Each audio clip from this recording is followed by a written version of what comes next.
Sada.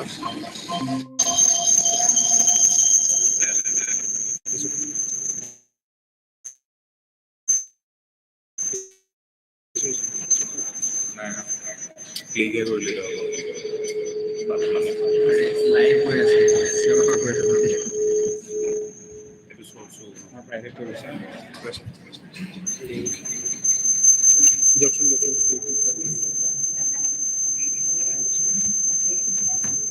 Link এতিয়া share করবি রে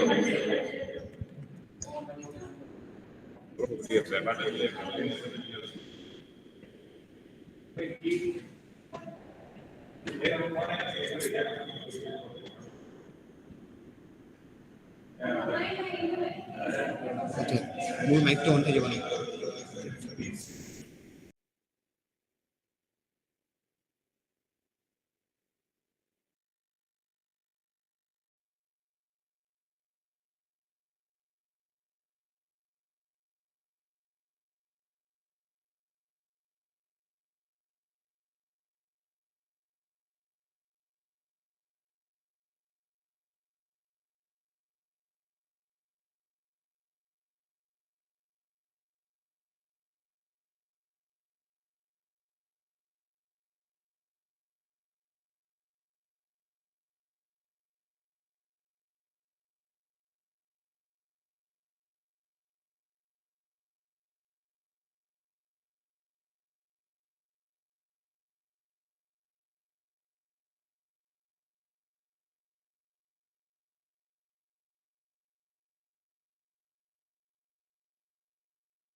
हेलो आंतरिक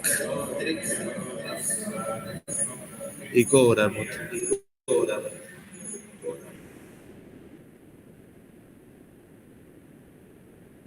ये सही नहीं है फिर. ओए मंजुति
ओए अभी आवाज आ रही है.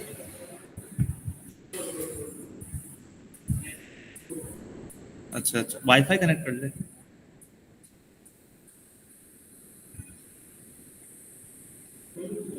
हाँ अभी आवाज आ रही है क्या देख पूरा क्लियर ना.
हेलो, सुनाई दे रहा है?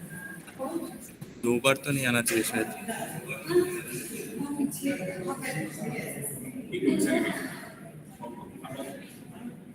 क्या बोलूं भैया? सही आ रहा है यार, देखो। वो मैं नहीं बताना चाहिए था। सही आ रहा है यार, देखो। नहीं नहीं, देखिए भैया।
Hello.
Hello.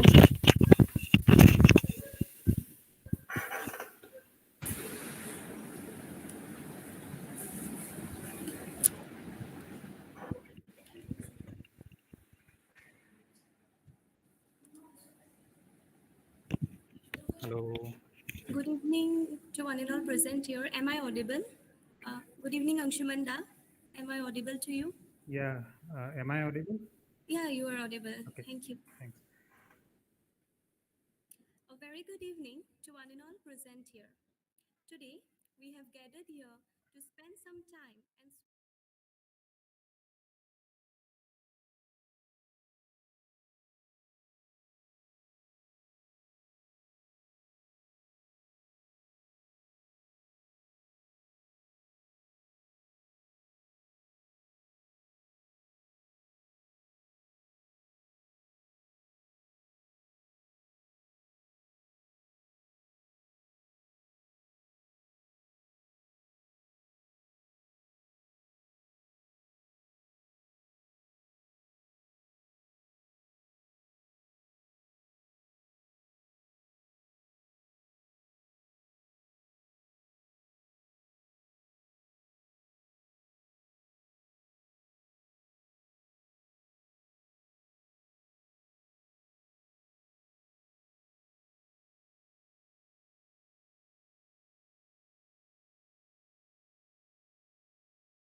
I assume, like I'll try to keep it simple and then assume that most of us have heard somewhere at some time or the other about Big Bang. That's how like our whole universe, it came into existence. So it happened around like 13.8 billion years ago. At that and at that point, the universe was just a like concentrated ball of fire, and then which expanded infinitely fast at a very fast pace. And then in on the screen you can see a very brief timeline of our universe. Like after the Big Bang, charged particles, and later on it gradually cooled down due to its expansion. And then these charged particles, they combine to form neutral particles. The atoms, the very first atoms. And then after that, what happened is that the photons that were scattering earlier due to, that were bouncing off of the charged particles at the beginning. They were able to move freely, and that is what we observe today as the background radiation, which we popularly call as the cosmic microwave background. And after by the way, this is known as the recombination era, and this is where the charged particles are combined to form the atoms. And then after that, the universe was dark, actually, because there were no other sources of photons. And then later on, in due course of time, what happened is that these neutral matter, they started to fall into due to gravitational interaction, they started to collapse and started to form the very first stars and galaxies. And then in due course of time, the reionization happened. In reionization, what happened is that the very first stars and galaxies, they emitted very high energetic photons at ultraviolet wavelengths. And then the whole universe was what we call it became transparent. Most of the universe was ionized, and everything was visible to us once again. So this is known as the reionization era. And then later on, the stars, they came together. The groups of stars, they came together to form the very first galaxies. And then in due course of time, after 10 million years or so, our solar system came into being, and then we came into being. And then that's how we are in the present day. So let's go ahead with what are galaxies. So galaxies, I guess everyone have a very vague idea, or not a vague idea, have some idea about what a galaxy is. We all of us have heard about the Milky Way, that is the galaxy that we reside in, our solar system resides in. And so galaxies are nothing but very vast associations of gas, dust, and stars. And these are the extended objects that we see in the night sky. One of the galaxies, well-known galaxies, the Andromeda galaxy, that we people might have seen with their telescopes. I'm talking about the ones that are the astronomy club. They have maybe they have shown you this galaxies and stuff. So galaxies, so galaxies are collection of stars, gas and dust. And so on the right, you can see a picture of our own Milky Way disk. So it's filled with dust. Hence, you see a dark patch in the middle, and then there is emission in the in the opposite planes of the disk. So galaxies, at the very beginning, these objects, these extended objects in the sky, they were not thought to be different galaxies, but they were thought to be nebulae. Like nebulae, these are objects in the sky where new stars are being born. And it was until astronomer Edwin Hubble, he showed that Andromeda, he observed in the direction of Andromeda, and then he measured distances to a very specific type of stars called Cepheid variables. These are actually stars. They that have they vary their luminosity, they have a periodicity in their luminosity. So using that, he was able to measure distances to these stars, and then he was able to conclude that these stars are not a part of our own Milky Way, and it is outside of our own Milky Way, and the object where it resides, or the extended patch, extended object in which it resides, it should be a different galaxy. So yeah, that was the very first time the term, the notion of different galaxies existing outside of the Milky Way that came into being. And yeah, so Hubble, he was also a pioneer of modern day astronomy, where he was able to show, or like he was able to see that the galaxies, they are actually like moving away from each other at an accelerated rate. So this gave rise to the notion of an accelerated universe, that our universe is not static. It is gradually, like, it is expanding at an accelerated rate, and all the objects in the universe, it is like moving away. They are moving away from each other at a very fast pace. After, like, it's kind of an after effect of the Big Bang, when like explosion occurs, and then like everything moves away farther from each other. So now that we know what galaxies are, so how do galaxies look like? So galaxies, they can be very interesting, and then as well as they can be boring as well. The astronomer Sir Edwin Hubble, he provided a classification scheme for different types of galaxies on the basis of how they appear.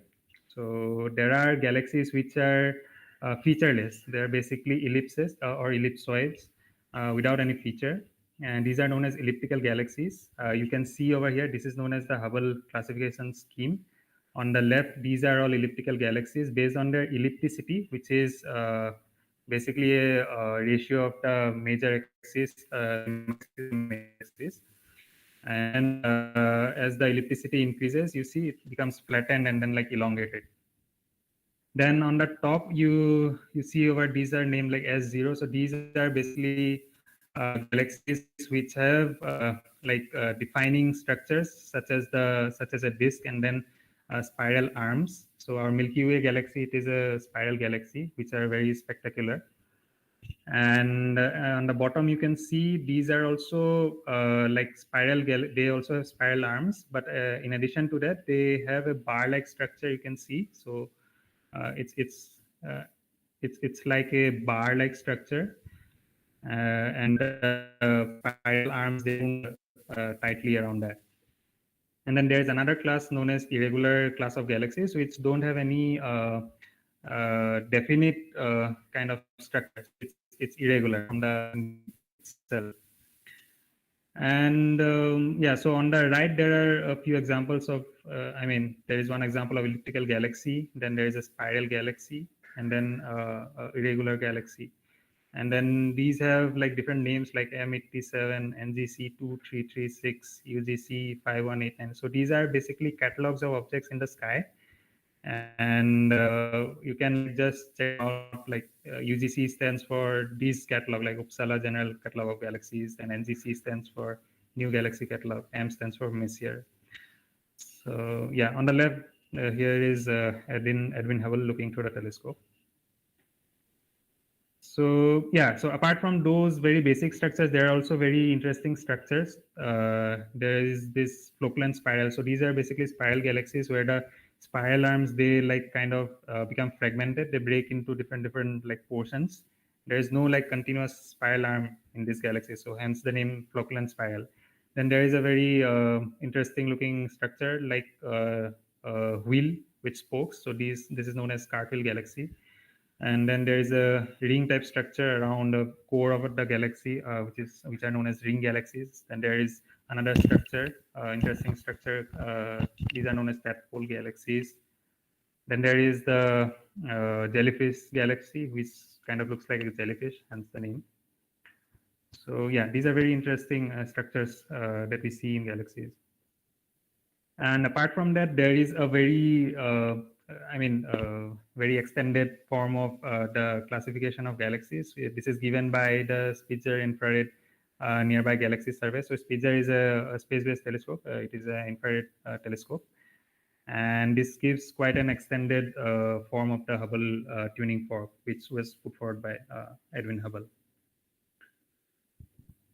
So there is another one fun thing that any one of us can do. So you guys can go to this website, the Zooniverse.org. So this is basically a citizen science project. So this is known as Galaxy Zoo project, where you can like look into different types of galaxies and can like classify them. So you'll be provided with some options like how does it appear to you. So based on like input from like different people, they this whole survey, it classifies different galaxies. So you can just check out this website and then just like start classifying galaxies just for fun. And I mean, it also adds to the like science. Okay, so let's move forward to dwarf galaxies. So dwarf galaxies is what, like, these are the galaxies that we studied. So what are dwarf galaxies? Dwarf galaxies are basically, as the name suggests, dwarf galaxies. Like, these are very small galaxies, and these are many times smaller than our own Milky Way galaxy. So our Milky Way is around like 30 kiloparsec across from one end to the other end, and one parsec is around like the distance traveled by light in 3.3 light years. And you can just use the speed of light, which is 3 times 10 to the power 8 meters per second, and then just calculate what is the distance. And then you can just imagine the vastness of these galaxies. So these dwarf galaxies, they are around like 100 to thousands of times smaller than the Milky Way types of galaxies.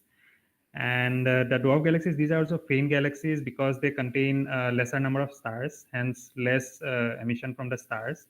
And the star formation rate, the rate at which these dwarf galaxies are forming stars, is also very less.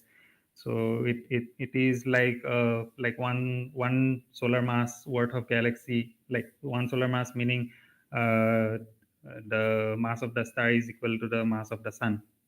So one solar mass worth of galaxies one solar mass worth of stars can form in, like, let's say, like 100 or thousands of years. So that much less. In fact, like, even there are also dwarf galaxies which have very high star formation rates. So these are very like highly star forming dwarf galaxies. So these are special kind of, these are not starbursting dwarf galaxies. Okay. So yeah, another important thing about dwarf galaxies is that these are very abundant in the universe. And these are, I mean, anywhere you look, like or even in our Milky Way, it is surrounded by a number of like dwarf galaxies. So tens of dwarf galaxies around our own Milky Way. So, and hence, like, these dwarf galaxies are very abundant in the universe. So on the left, there are a few dwarf galaxies which I'm showing here. Like on here, you can see the mass of the star present here. For example, the first one is the LMC, which is the Large Magellanic Cloud, which is quite near to our own Milky Way, which contains mass of around 3 into 10 to the power 9 solar masses. So meaning, like, the total mass of the stars combined is like 3 to the power 10 times the mass of our own sun. So and there is a scale like 200 parsec. So it's around something around like 10 of one kiloparsec or so. So you can just make it out from the scale given here. So these are a few examples of dwarf galaxies, and yeah. So okay, so before moving forward, let's try to understand why we study galaxies. So we, like humankind, we are curious to know like how we came into existence. So to know that, we need to know how, like, our own solar system came into existence. Then prior to that, how our own galaxy came into existence. And then, like, tracing back, we want to know like how our own universe, it came into existence.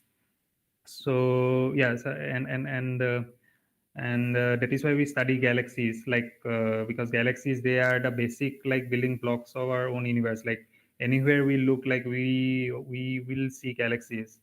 Like it's quite abundant. The whole universe is like quite abundant with galaxies.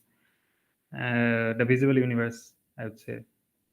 So we also want to know like how like these galaxies, like once these galaxies start to form after the Big Bang, like after universe came into existence, we want to know how the once these galaxies form, they like evolve, and then what are the factors that are playing, like how different factors are like contributing towards the evolution of these galaxies, like starting from its birth to the, let's say, to the present day, like after like 13 billion years, 13.8 billion years after the Big Bang. What are the factors that played their role into shaping the galaxies that we see around us today?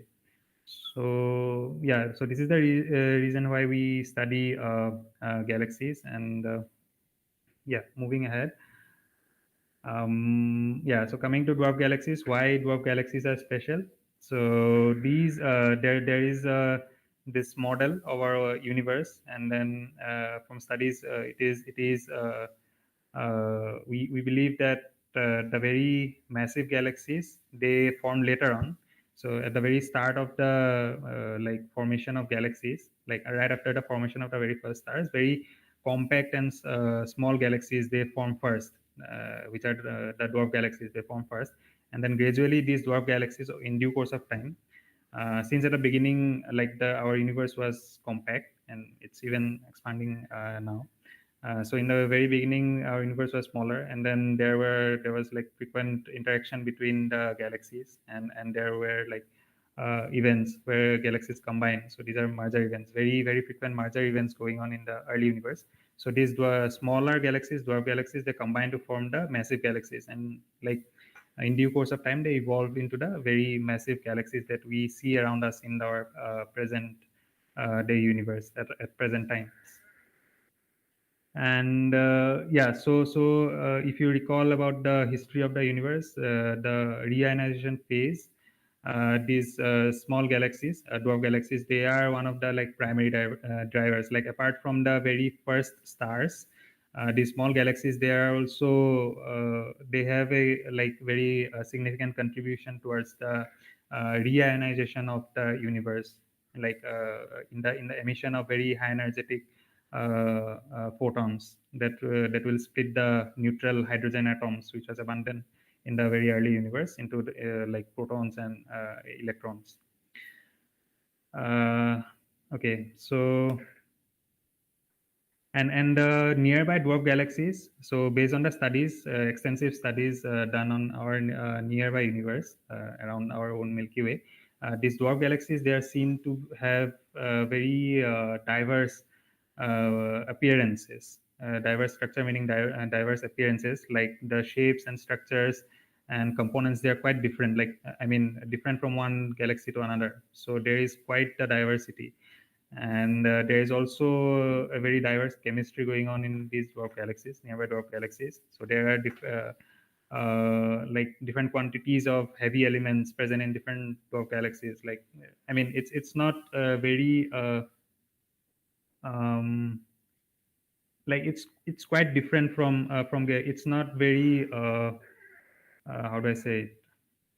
It's not the same in all the dwarf galaxies, so quite different. So in that sense, like it is very these dwarf galaxies are very diverse in structure and chemistry.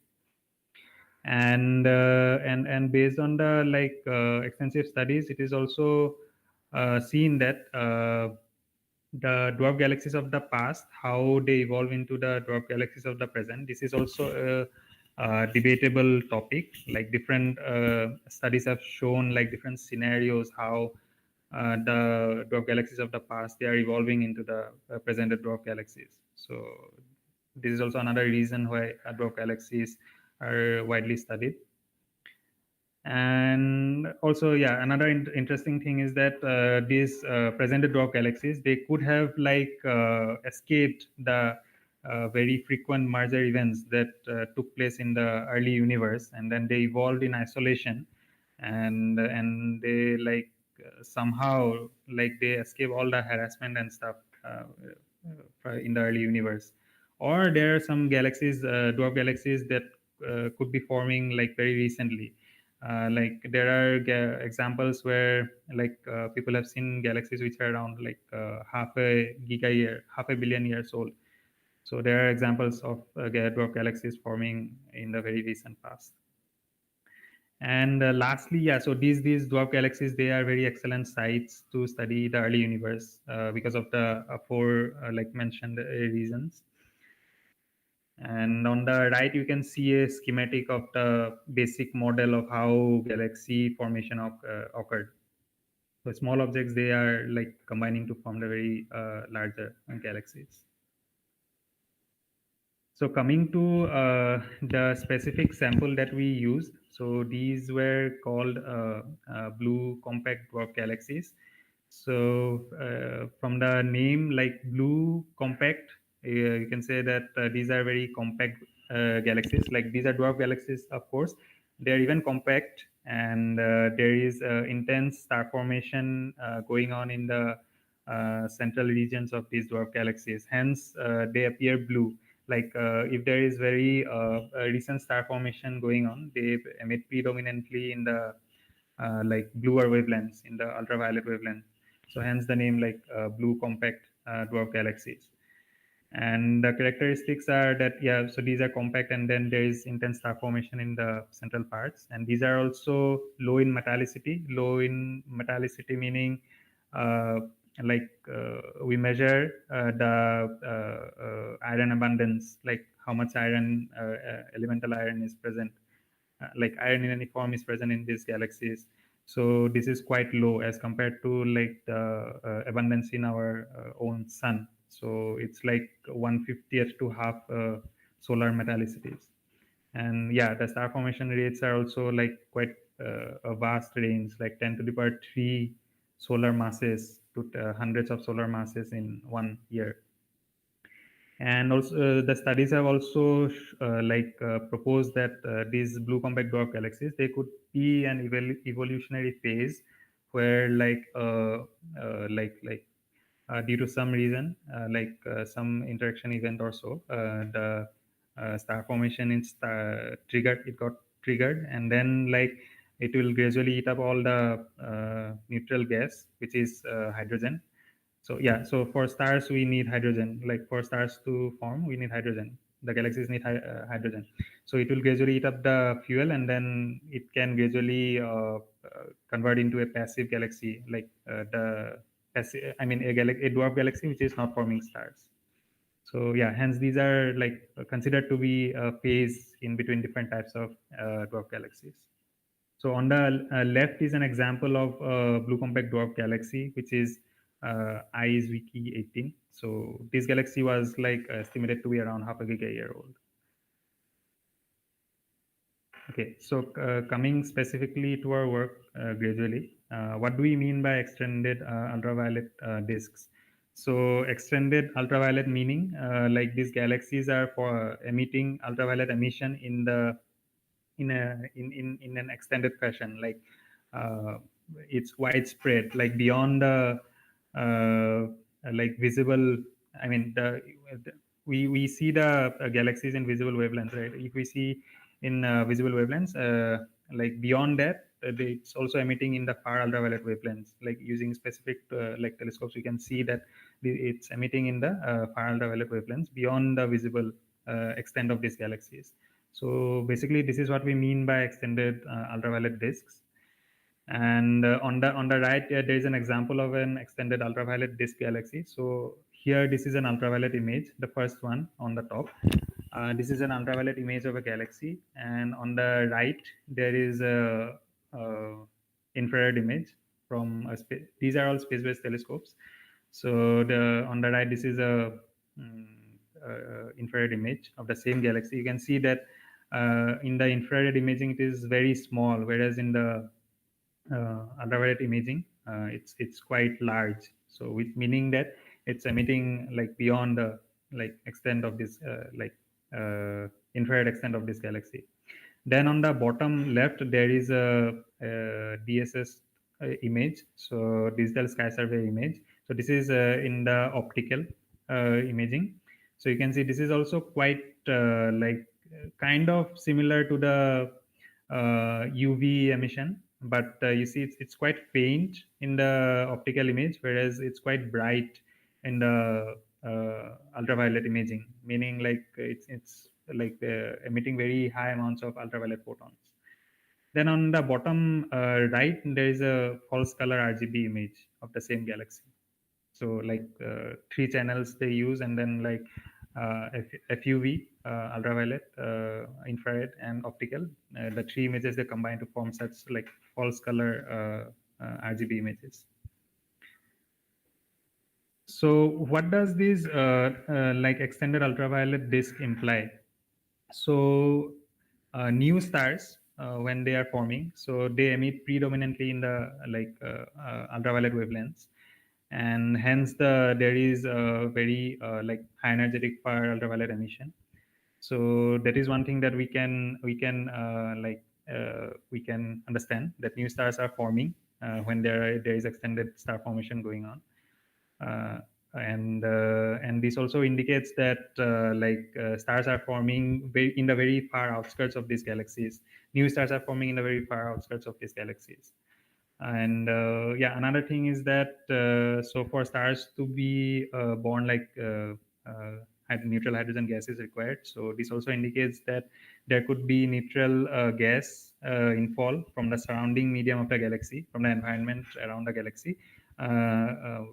Neutral gas is falling into the galaxy, and then like the gas becomes unstable, and then like new stars are starting to form. So this is one indication. And yeah, so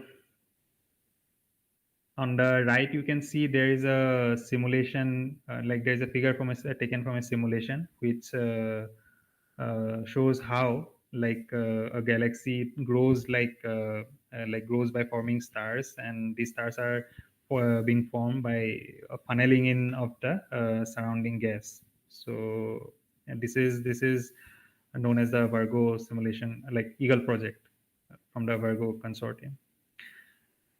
Okay, so what connection does these extended far ultraviolet disk it have in terms of galaxy evolution?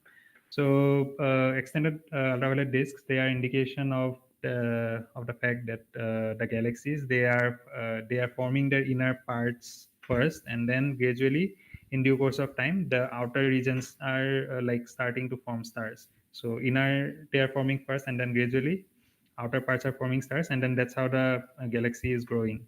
So this is what is known as a inside-out formation mechanism, and this is what we understand when we see extended far ultraviolet disks in galaxies. And this is predominantly observed in star-forming galaxies, disk galaxies.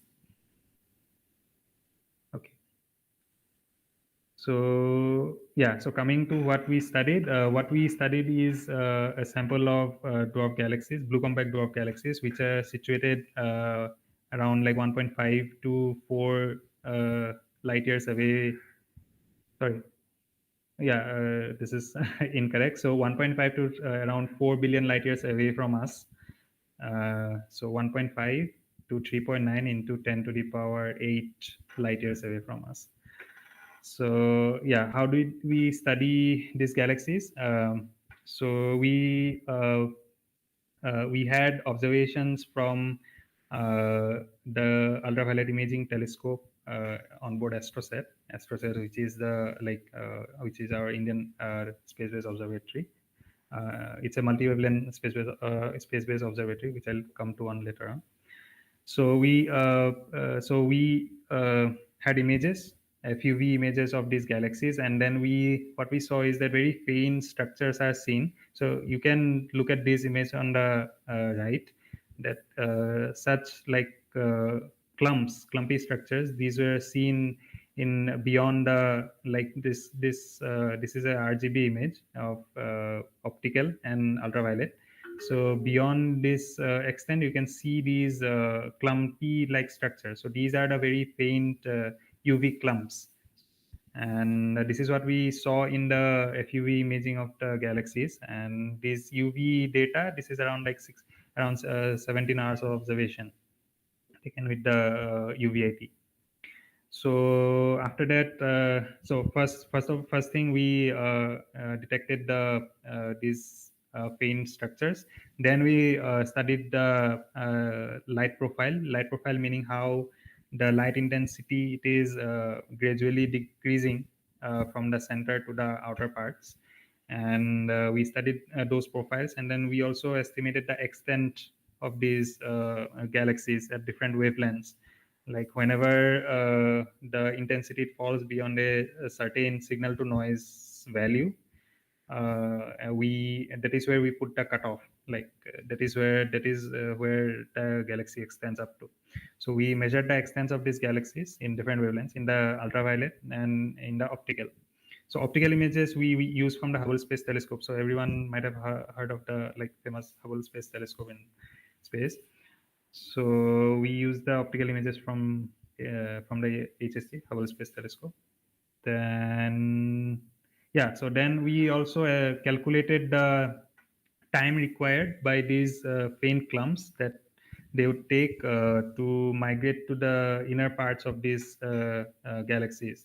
Like there is the boundary. So let's say this is the boundary. Like in green, you can see like it extends up to this point.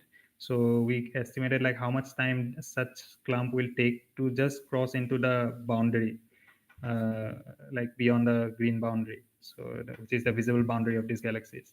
So these clumps, they will migrate into the inner parts due to friction. Like these are all moving around the galaxy, and then the galaxy, it is not empty. Like the density is of course lower, but there is dust, gas, and there are other stars, and as well as there is dark matter, like matter which interacts with other matter gravitationally, but we don't see them.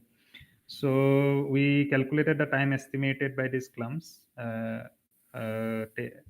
by these clumps to migrate into the inner regions, and they will migrate due to the friction like exerted by the surrounding matter, so the dust, gas, stars, and dark matter. So like they will gradually lose their kinetic energy, their velocity, and then they will like spiral into the inner parts of the galaxy. So this is what we estimated. So what did we find? Okay, so like I mentioned, we saw like UV clumps. So this is another image. So these are two blue compact dwarf galaxies taken from our sample. So this is one UV clump. This is another UV clump. So this is another UV clump in a different galaxy. So yeah. As you can see in this figure, there is one green boundary in the inner part, and then there is one dotted boundary. So these are the like optical and the ultraviolet boundaries respectively. So that is what we estimated. And so first column, these are UVIT images. These are false color images, not RGB images combined. These are single channel FUV images. On the middle column, these are Hubble Space Telescope optical images. And on the third column, these are insets to show the inner clumpy structure in the optical as well. Like this galaxy has a clumpy structure in the inner part as well. Uh, uh, like you can make it out from this image, I guess. And so bottom, this is an RGB image, like UV and optical channels, they are combined to form one single multi-band color image. So these are two galaxies. And so what did we find? We found these clumps, UV clumps, and since these are not observed in the optical wavelengths or in the near infrared wavelengths, this tells us that these clumps contain stars which are very young up to let's say like 100 to like 150 mega years. So they cannot be older than this amount of time, 100 to 150 million years, since like there is no emission in the longer wavelengths. So this is one point. And Yeah, second thing is that we measured the slopes. So this is another plot from our paper. This is a intensity, light intensity. These are light intensity profiles in different bands. Like these 1, 2, 3, 4. These are 4 bands that we used, and then we modeled these bands. Like we fitted these bands with profiles, mathematical profiles, and we saw that the ultraviolet profiles, which are in blues here, these are extending. Like we corrected it for something known as the point spread function, which is basically like what happens when light falls on a detector. Like it is not like a dot. It's like spreads. Like stars, we don't see like a dot on a camera, like sorry, on an image. It basically covers an area. So that is what is the PSF actually is. Like it spreads the light. So we corrected for that part. Like we corrected for the PSF, and then we estimated the actual like profile of these galaxies, and then we saw that in the ultraviolet wavelengths, these are more like the slopes are shallow, meaning like these will be more extended, and the profiles in the smaller wavelengths, they are like shallow, like they are steeper. Sorry, not shallow, they are steeper. So meaning the intensity drops very quickly. So this implies that there is more emission in the UV in the outer parts, meaning there are more younger stars in the outer parts. So that is what we found. So extended far ultraviolet emission in these dwarf galaxies, and these arrows, upside down arrows, these are the extents. So this is the optical extent that we estimated, and this is the far ultraviolet extent. So which are the FUV extents, far ultraviolet extents, these were larger than the optical extents. And another thing, yeah, so we calculated the time estimated by the clumps to fall into the inner region. So that came to be around like 1 billion years. So 1 billion years is a few factors smaller than the age of our own universe. These clumps, the clumps present in these galaxies, they have like quite like some time to, I mean, they have enough of time to migrate into the inner parts. Like this is plausible. Okay, so what our findings signify? The first thing is that, yeah, the thing that I mentioned just now is that these clumps, they have sufficient time to migrate into the inner regions, and then gradually these clumps, they will add to the stellar mass, inner stellar mass of these galaxies, and then the result, the galaxy, like these dwarf galaxies, they are gradually growing. And we can say, like, since these stars are not older than 100 to 150 million years, we can say that we are witnessing the like life formation in these dwarf galaxies. And one importance is that this will help us help us understand how like the dwarf galaxies in the past, they are like evolving into the present day ones. Like there's this like gap of understanding that remains. So we believe like this will add like this will aid to like bridge this gap of understanding. And in turn, like this will also add to the understanding to the galaxy formation process in general. And yeah, so our work like was published in July, so last month. And yeah, so it came in Nature. Okay. So yeah, that was about our work. So coming quickly to AstroSat. So AstroSat is our own like Indian indigenous space-based multi-wavelength observatory. So there are these like payloads. Like the first one is the, okay. So AstroSat was launched in 2015 in September by ISRO. And yeah, so coming to the payloads, the first one is the UVIT, which is basically the ultraviolet imaging telescope. So it also contains like visual filters along with the UV filters. So it images from like 1300 angstroms to around 5,000 angstroms. So angstrom is like 10 to the power minus 10 meters. Then there are these like X-ray payloads. Like there is the Lex PC that works like operates in 3 to 80 kilo electron volts. Then there is the SXT, which is the soft X-ray telescope. Then CZPI. So these are basically all the payloads, and then alongside these are the different working energy ranges. So yeah, thanks to like the UVIT and the sensitivity and its resolution, we were able to detect the very faint and small clumps in these far ultraviolet. In these very far dwarf galaxies. So earlier there was this ultraviolet telescope, Galaxy Evolution Explorer. So the resolution was uh, like bad to study to small structures in these galaxies. So like UVIT's resolution is like quite better than that. So yeah, that's what like helped us. So for the future, like yeah, so there are very large upcoming telescope projects, and there is this, for example, like there is the 30-meter telescope. So these are upcoming projects: 30-meter telescope and the extremely large telescope.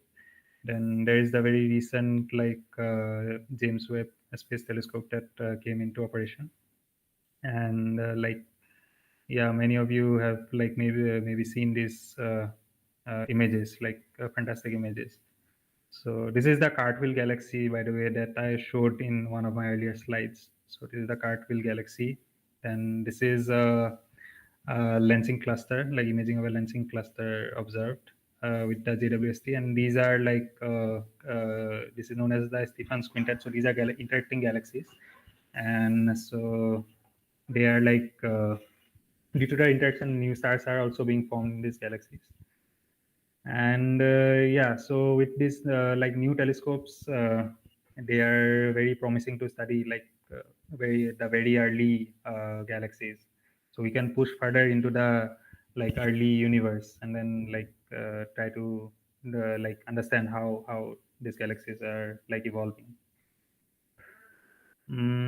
Okay, so separate from the work, so coming to where I am presently staying. So I'm at Ayuka like for work, for my work right now. So this is the Inter-University Center for Astronomy and Astrophysics. So the UGC has set up a few like inter-university centers, so which would like promote uh, more like quality based like science or research, or like in different aspects, like these inter-university centers will contribute. So the IUCA, the Inter-University Center for Astronomy and Astrophysics, is one of them. So yeah, so you can like just go to this website iuca.in, and then this is the web page, and yeah, so there are like various opportunities you'll have to work at IUCA. So there is a summer school that happens during May to June. Then there is the vacation students program that also happens. Like applications are accepted during May, so you can just go to the website and then go to opportunities, and then you'll find the details. So there will be an email, like you can write to that email, like if you have any queries. And yeah, so there is also the PhD program. So there are like 3 ways you can get admission into IUCA's like PhD program. You can just go into the web link and then like check this out. And okay, so my association is with IUCA is through the associateship program. So my guide, Dr. Rupjiti Gogoi, she is an associate here. So she has a collaboration with IUCA, with Professor Kanak Saha over here, and then along with that, so I'm working with Professor Kanak Saha as well. And I also did my coursework, like after joining PhD, I did my coursework over here, which is known as the IUCA and CRA graduate school program. So all the like PhD students over here, they take this coursework. Okay, so that was about Ayuka. And okay, yeah. So coming to the team, my supervisors, Dr. Ujjiti Gogoi at TUSSC University, then there is Professor Kanak Saha at Ayuka here. And we have our collaborators in this work. We had Dr. Bruce Almagren from IBM, Professor Francois Combs from Collège de France, and Professor Shyam Tandon from Ayuka itself. He's an emeritus at Ayuka. And yeah, so that's it. Like, yeah, I've come to the end of my presentation, and I thank SSC, the Student Science Council, TUSSC University, for providing me this platform to present, talk about our work. And yeah, I thank the SSC team and all those who have come, joined at CVRaman today, and even like others who have joined online. And through this platform, I also like thank my supervisors and all our collaborators, and also the DST Inspire Fellowship Program. So that basically provide financial support to my PhD. So yeah, that's it. Thank you very much. Thank you, Anshumanda. Well, I have to say this was a really wonderful session. The entire session, I got to learn so many new things, and I'm sure the case is same with the entire audience. Thank you, Anshumanda. Moving forward, I would like to just ask you if we can take few more minutes from you and put forward few questions from the audience side. Okay. In case. So, if there are any questions from the audience, then you can please put forward your question.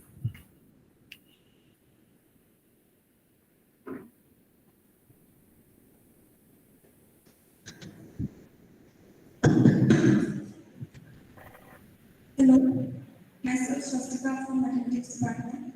My question for you is, for astronomy enthusiasts, what would you say to them to proceed in the field that you have worked on? Okay. Like as the enthusiasts, they like since they are enthusiasts, they will anyway know like that astronomy and astrophysics is quite like fascinating. Like you get to like observe and study these very interesting like objects in the night sky. And yeah, so coming to the like field, what we did is just a very small part of the work, like very small part of the whole picture. And there is still a lot of things that we don't know. Actually, we don't know what we don't know actually. So all those like astronomy and astrophysics enthusiasts, you are like, you should come forward and then like join hands to like decipher the puzzle of the universe, I guess.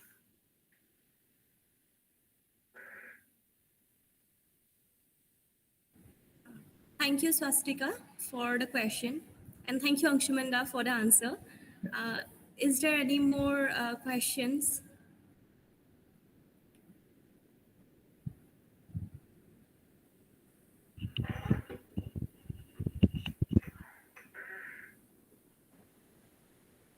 Hello. Yeah. Yeah. Are you comfortable in Hindi?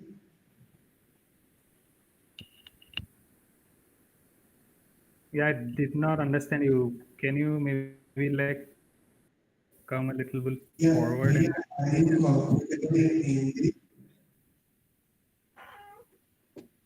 sorry, I can't understand you still. Okay. Myself, there is Like I John can from hear your ICT. voice, but I cannot like understand actually. Like it's not quite clear. Maybe you can just come forward closer to the mic, I guess.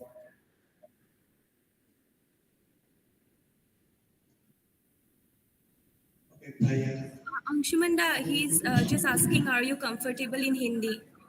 Okay. Sure, I guess. Yeah.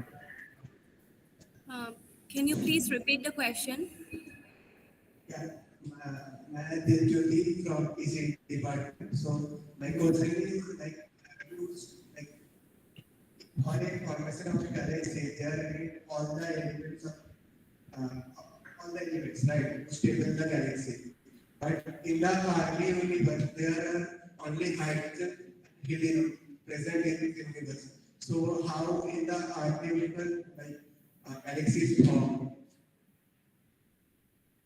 Okay, so if I understand you correctly, you want to know like earlier there was this like very uniform distribution of neutral atoms, and then how the like galaxies actually formed. Is that what you were asking? No, like only with hydrogen and helium, how the galaxy manage to balance or stable. How did the galaxies manage to what? Like in earlier universe, there is no other element other than hydrogen and helium. Yes. So how the galaxy was stable, like without any other elements? How the galaxies were stable. So okay, yeah. So before the before these baryons, like the like uh, atoms like that we call like hydrogen, helium, lithium, whatever. So these are baryons. So these are visible matter. So before that, these there was the dark matter particles. There were the dark matter particles. They collapsed to form like spherical halos. So they were already there in place earlier to these baryons. And then what happens is that due to the gravitational potential, these gas like hydrogen, the baryonic matter, it fell into the potential well of these dark matter halos, and then at some point of time, this gas it ignited to form the very first stars, and then this what was kind of like a chain reaction, and then many stars they came into existence, and then uh, coming to the stability of the galaxies is that the matter it's not like stationary, like it's not that there is something this much distance from the center and then it will just fall towards the center. It's not like that. So matter it's revolving, rotating around the central gravitational potential, and it's due to the rotation these galaxies they are stable. Like the disk galaxies, they are uh, stable due to this, and then there is also there are these elliptical galaxies. They are due to the dispersion in the orbits of the stars. So kind of pressure balance kind of thing that happens in the elliptical galaxies. So that's how the galaxies they stay balanced. So does this answer your question?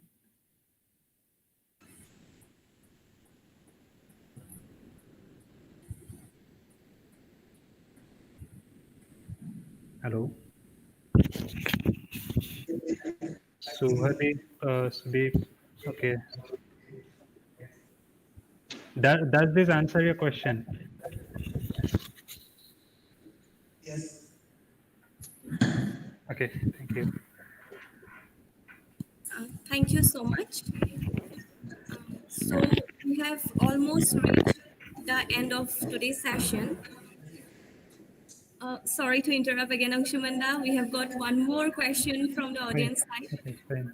Okay, so please put forward your question. Hello, I am Nicholas from the Department of Physics. So my question is, the universe is about 13 billion years old, and you said that the dwarf galaxies are about 1.5 to 4 billion years old. So shouldn't we study the more the galaxies that are more that are born at the early part of the universe? Maybe about 9 years ago, 9 billion years ago, 12 billion years ago. So you are asking if we have observed? Shouldn't we study the galaxies that are born much Yes, earlier yes, than of course, yes, yes. Yeah, that's what like astronomers and astrophysics they want to do essentially. hence the very large telescopes is what like people are building, like the 30-meter telescope and the larger like JWST. So the larger the telescope, the more like light you'll be collect from the very distant universe, and also the resolution it improves, and then you'll be able to like separate like different very small galaxies in the very distant universe. Like since they are very far away, they will anyway be small on the image plane. So to separate these very minute structures in the image plane, you'll need to have very first to separate them, you need the resolution, very good resolution, and even to detect them, since they are very far away. There is the like distance relation, you know, like with distance the luminosity decreases. So they will be very faint. So for that you need very deep observations. Like for example, in our observation, we had 17 hours of like observation, UV observations. So something like that. So yeah, like there are like even surveys which observe like objects even longer, like hundreds of hours, to say for example. So yeah, like essentially we all want to look like further and further in the universe, and yeah, so looking further in the universe means like we are looking into the very early universe.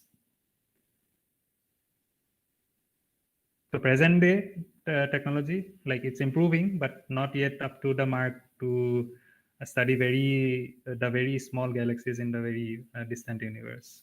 So yeah, in the future, who knows? Yeah, we'll be able to observe them, I guess.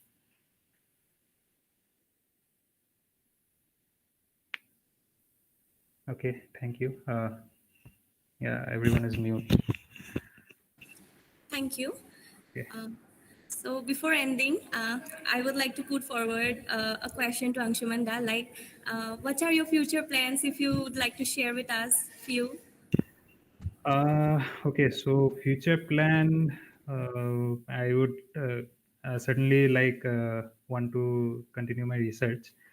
So as of now, I'm just concentrating to finish my work, my PhD projects. Like there are a few pending work, and after that, like I have plans to like continue my research further on in the like in this field itself, like the dwarf galaxies and star formation in these very like underdense regions in the outer parts of these galaxies, something in that direction. So yeah. Thank you so much, Anshumanda, and we would like to wish you more success in the future. Thank you. So now, finally, we are here at the end of today's session. I would once again like to thank Anshumanda for being with us today. I would also like to congratulate you for all your achievements till date. Last but not the least, I thank the entire audience for being so firm and active throughout the session. Thank you so much. Yeah, thank you everyone. Thank you.